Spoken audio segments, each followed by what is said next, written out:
Na vrsti je 25. Povedal vam bom trditev, vi pa napišite, ali ta drži ali pa ne drži. Le kaj so se spraševali pred 25 leti? Jazbec spada med kune. Drži ali ne drži?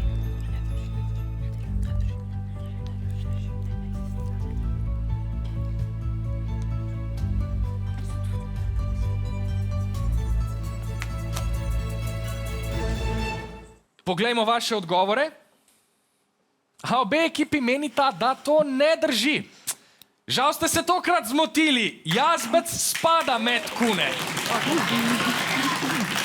Dobro, to je bilo prvo ogrevalno vprašanje, zdaj sledi druga trditev.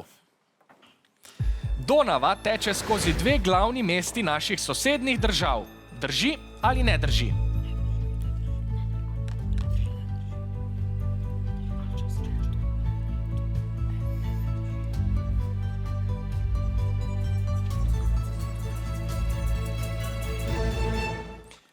Poglejmo, kako ste razmišljali tokrat. Aha, rumena ekipa meni, da to drži, vijolična pa, da ne drži. Pravilno je odgovorila rumena ekipa. Donava teče skozi Dunaj v Avstriji in skozi Budimpešto na Hrvaškem, na Madžarskem. Se opravičujem. Čas je za zadnjo trditev. Enigma je tujka in pomeni uganka. Drži ali ne drži?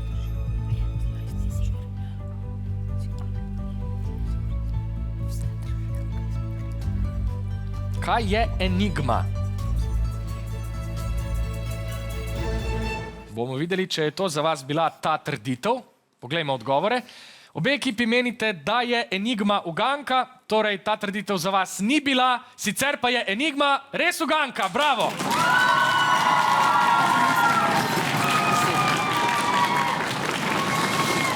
Ta beseda izhaja iz grščine. Enigma pa je bila tudi električna naprava za šifriranje sporočil. Uporabljale so jo nemške oborožene sile med drugo svetovno vojno.